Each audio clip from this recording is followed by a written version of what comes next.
Quiero compartir con ustedes algunas ideas, algunos aportes de la evaluación formativa que en los últimos 10 años se han producido como ideas que nos permitan repensar el campo de la evaluación y en particular el campo de la evaluación formativa. La idea que les voy a proponer es compartir 10 sugerencias prácticas que un director puede pensar en su escuela, tanto para trabajar con sus maestros como del mismo modo los maestros trabajando con sus alumnos.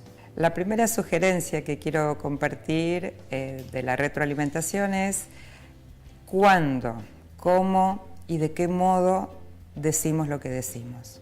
Nosotros sabemos que la retroalimentación impacta en las personas, tanto en sus aspectos emocionales como en sus aspectos cognitivos, y no es lo mismo decirle algo a alguien de buena manera que decírselo de mala manera, no es lo mismo decirle algo a una maestra en un pasillo que sentarse con calma y poder compartir y comentarle lo que uno quiere decir. También el sentido de la oportunidad. A veces uno piensa, es mejor decirle al comienzo de la jornada, cuando sale de la escuela, un viernes antes de ir a su casa.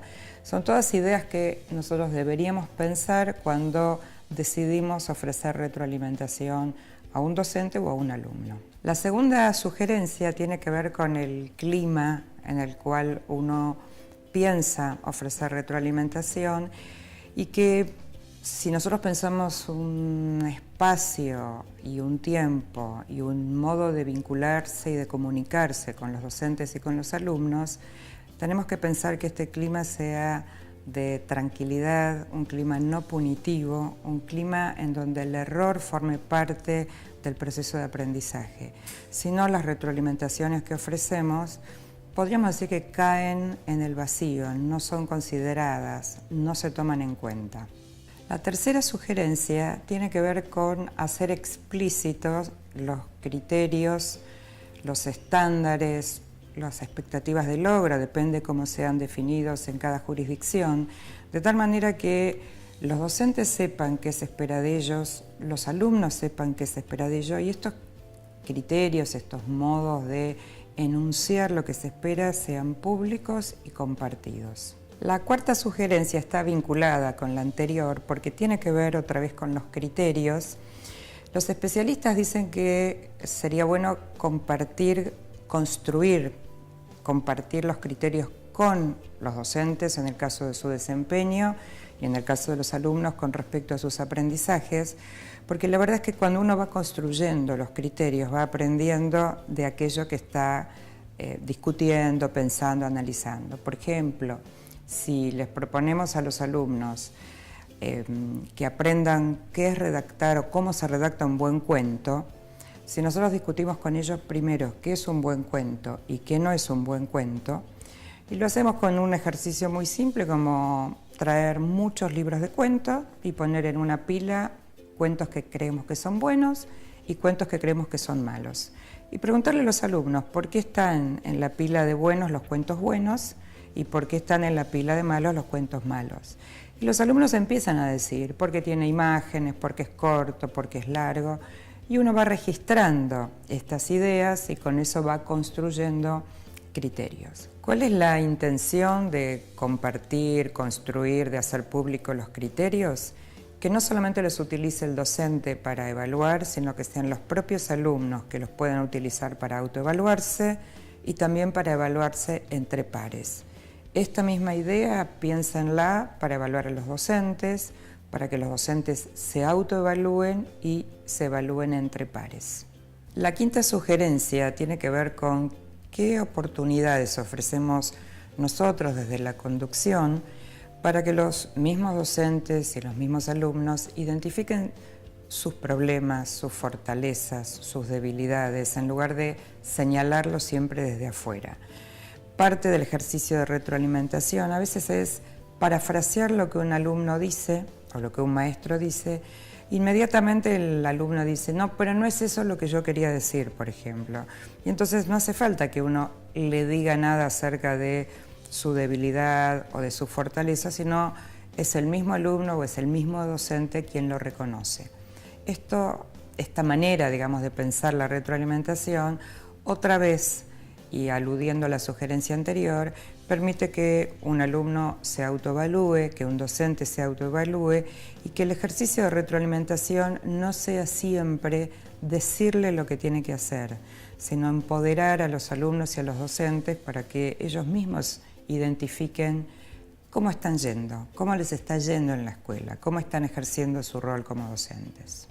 La sexta sugerencia tiene que ver con la cantidad de información que uno puede ofrecer en una retroalimentación. Nosotros pensamos que deberíamos elegir, focalizar en algunos aspectos, porque nadie puede hacer algo con todo lo que uno le dice.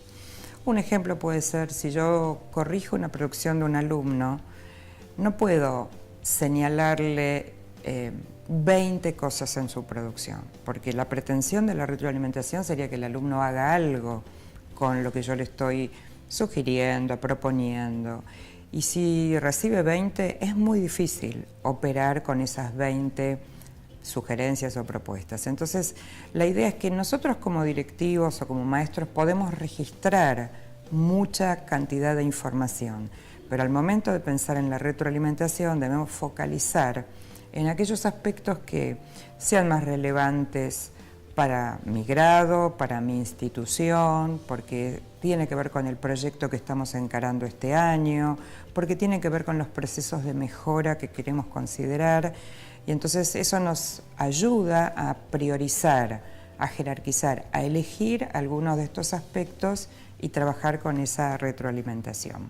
La séptima sugerencia, bien puntual, tiene que ver con un modo de ofrecer retroalimentación, es ofreciendo ejemplos, mostrando ejemplos, modelando cómo se hace algo.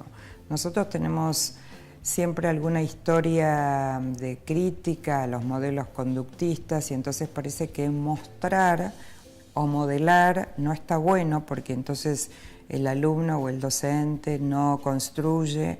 Y la verdad que esto no es así. A veces es bueno mostrar un buen ejemplo, a veces es bueno modelar cómo se hace algo para después el alumno o el docente lo haga a su propio modo, a su propia manera. Pero esta idea de piensen cómo lo harían, por ejemplo, y no ofrecer ningún ejemplo, muchas veces deja en el camino a muchos alumnos o a los docentes sin saber exactamente cuál es la propuesta. Así que buenos ejemplos es una buena manera de retroalimentar. La octava sugerencia tiene que ver con pensar dos cuestiones muy importantes en la retroalimentación. La primera es valorar aspectos positivos. Todos los alumnos y todos los maestros hacen cosas bien. Entonces, el primer ejercicio que uno debería hacer cuando uno ofrece retroalimentación es identificar aquello que hacen bien, aquellas fortalezas, aquello que muestra lo que el maestro sabe, lo que el alumno sabe, y para poder, obviamente, después avanzar sobre otros aspectos. Pero esta valoración, uno diría, casi sería el comienzo de una buena retroalimentación. La segunda idea es que no siempre necesitamos decir cómo hay que hacer las cosas. Muchas veces una buena retroalimentación es una buena pregunta, que lo deje al otro pensando.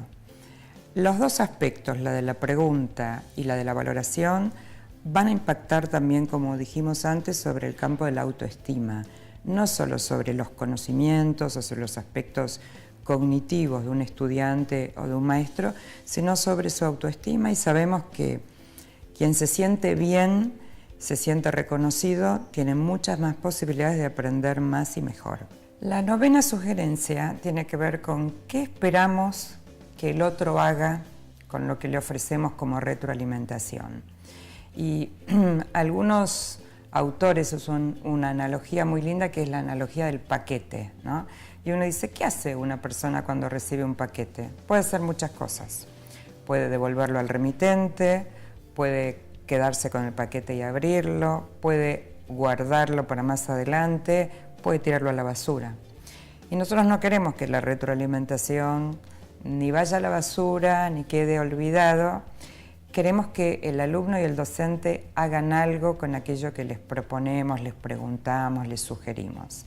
Entonces es muy importante no solamente ofrecer retroalimentación, sino que seamos muy claros en qué queremos que hagan nuestros alumnos o nuestros docentes con esa retroalimentación. Por ejemplo, volver a escribir el trabajo, por ejemplo, pensar otra estrategia para la próxima clase, o sea, ser muy claros en el pedido. La última sugerencia es una bien específica y es un ejemplo de lo que en el campo de la retroalimentación llamamos protocolos, que son una especie de redes de conversaciones organizadas que tienen una estructura, que lo que permiten es en muy poquito tiempo ofrecer retroalimentación.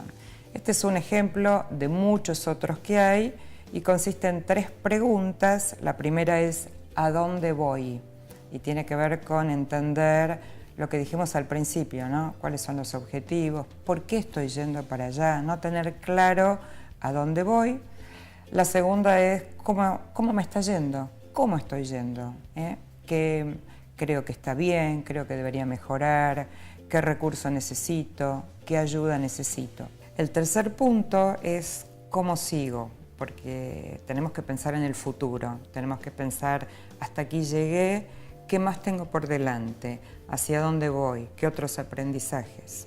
Si nosotros pensamos que este modo de ofrecer retroalimentación es un buen camino porque estamos formando o queremos formar estudiantes autónomos, queremos formar docentes que cada vez sean más profesionales, capaces de tomar buenas decisiones y seguir, como siempre, aprendiendo. En educación no tenemos techo, el cielo, uno podría decir que es casi el horizonte hacia donde deberíamos trabajar cotidianamente, de manera conjunta, maestros, docentes, alumnos, padres y la sociedad en su conjunto.